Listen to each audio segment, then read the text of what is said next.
Hi, this is the old guy.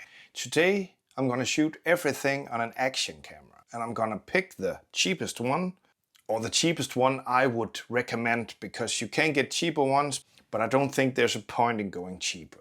These are on sale for as low as just over $200, and as you see here in this video, they can do everything. And you have to spend at least $50 to get the most out of it in accessories.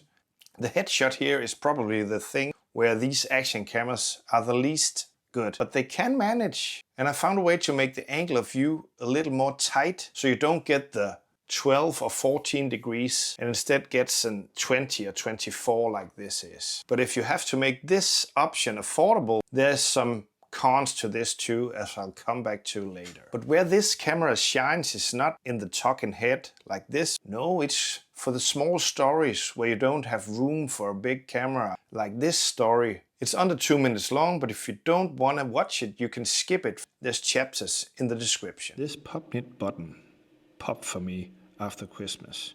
Maybe because I was getting too fat, but I don't know. But here's a hardcore way to repair the button with an angle grinder and a screw. And then I just put the screw inside the pants from the inside, and it comes out on the other side, and you screw on the button. But then there's a problem, because you have the pointing screw outwards. It's gonna ruin your shirts. And here comes the angle grinder. The angle grinder solves two problems.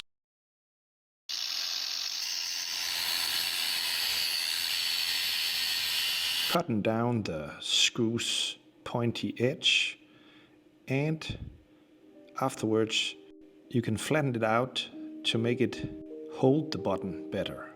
When you're finished, you have to keep away from both sides of the metal, both the screw on the other side of where you're grinding, and after you're finished grinding, you have to wait a minute to let it cool, because or else you get burned if you touch it.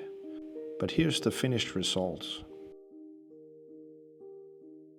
Bye from the old guy. I made a lot of videos where I use this as my vlogging camera. And just for reference, here is the Action 4 with the +4 Diopter filter on to give me the nearer focus point, because or else if I keep it too tight with my elbow tucked on top of my other arm, I might not be in focus. But with these Diopter filters on, I'm in focus. And this is by far the most easy way to vlog. And combined with the video I showed you before, this is probably the two best scenarios for this camera. But this video is to show you that you can use it for everything. The problem with the 2x teleconverter I can show you here, I have to crop into the image as shown, and it leaves out a lot of resolution. But it's in 4K, so I can crop in and still have a 1080 frame, and it leaves out some of my wrinkles. And then we have this magnetic bracelet and a magnet to put under the DJI Action 4, 5 or 6. And you can hang this around your neck.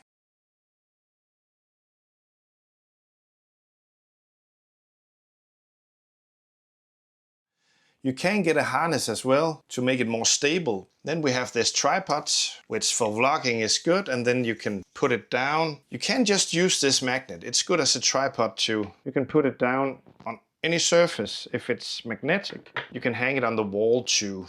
And last but not least, DJI mics. I'll just recommend the Mic Mini for this case because it's cheap. And I told you that it was only gonna be $50, but with this DJI mic, it's more like $100 more with accessories. So it's about $350 all in all for these accessories and the DJI Action 4. You can buy an older phone and this setup for less than what a new phone would cost you.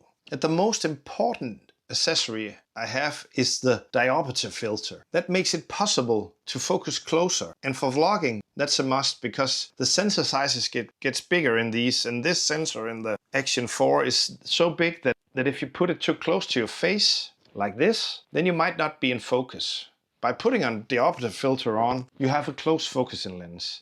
And I actually prefer this over the Action 6 with the close focusing lens on it, because when you put that on, it's not waterproof. And you have to look at the camera to see where on the scale you are. And with these diopters, you can just put them in front like this, and take them off, and the waterproofing remains. You can put a diffusion filter directly into the action and still make it waterproof. So you have a diffusion filter, a diopter with this filter thread adapter you just press on, and then you can screw on the teleconverter that I'm using for this headshot. And that's about it, what I use. The last question would be if you should buy this Action 4 or you should go for the 5 or the 6 or some other brands, the Insta360 or the GoPros. Image quality wise, I think this is the cheapest one right now with good image quality. GoPro is making a 1-inch sensor that's a little bit bigger than this, but if they don't have a way to put a diopter filter on it, it's kind of useless for vlogging because you won't be in focus. Already at this sensor size, the focusing here